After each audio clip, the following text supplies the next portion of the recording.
Abakungu Ministry y'ensonga z'abakozi leero bakomyewo omulundi ogwokubiri mu kakiiko ka Paalamenti okulondoola ensasanya y'ensimbi z'omuwi w'omusolo okwanukula ebibuuzo ku nsasanya y'ensimbi ebyanokolwayo ssaababalirizi w'ebitabo ebya gavumenti. Wabula ne leero bano batuukidde mu muliro gw'akakiiko nti omuteesiteesi omukulu wa Ministry Catherine Bitalakwate talabiseeko era Irumba Rogers Kaija Under Secretary mu Ministry eno yakulembeddemu abazze olwo ababaka ne bava mu mbeera. Irumba nnyonnyodde akakiiko nti mukama we alina emirimu emitongole gy'abaddeko mu lukiiko lw'abaminisita olutudde mu maka g'obwa Pulezidenti Entebbe bw'atyo n'amutuuma amukiikirire. Chair and members, there were two communications. The one that she communicated to the committee is with the clerk. I hope clerk shared it. Now, the one delegating the responsibility to me, I did not know that I needed to come with it. I didn't carry it along. But you have it. But you are saying you have it? You have it. Yeah, I have to because I was told. No, you have it.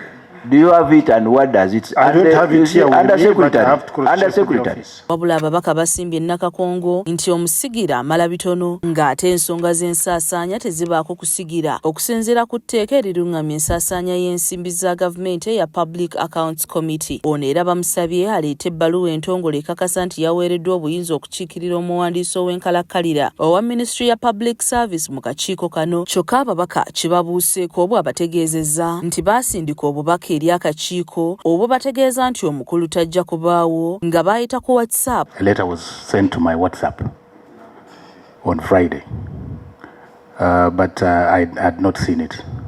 I did not see it on Friday, but the officer then went ahead and printed the letter and handed it over to me this morning, dated 6, is it 6? Yeah, 6 March. 6 March, which was a Friday. But I think I missed that communication on Friday if they sent it. Ono aliko ekiwandiiko ky'aleese ekiraga nti yaweereddwa obuyinza wabula nakyo ababaka bakikubyemu ebituli. We had outstanding issues that were raised and your office was very evasive. You know it very well. And don't think those issues have been abandoned. Through the chair, we are going to begin with them. Gye biggweeredde nga bano akakiiko kabibasibidde ku nnyindo bannyonnyole ku bitagenda bulungi mu nkozesa y'ensimbi za gavumenti mu mwaka gw'ebyensimbi ogwakaggwako mu Juni wa 2025. Ku bbalaza ya ssabbiiti ewedde akakiiko ka PSC kaafuumuula abakulu bano oluvannyuma lw'omuteesiteesi omukulu okulemwa okunnyonnyola akakiiko lwaki abakozi ba gavumenti ab'enjawulo beetaba butereevu mu by'obufuzi ebyawulayawula mu bantu mu kalulu akaakaggwa. Kyokka ababaka ku kakiiko bagamba nti abakulu bano baakikola kagenderera okwebuzaabuza nga beepena okwanukula ebibuuzo ku nsaasaanya. Frank Kiddu yakusakidde emboozi eno ku lwa KSTV agaleero.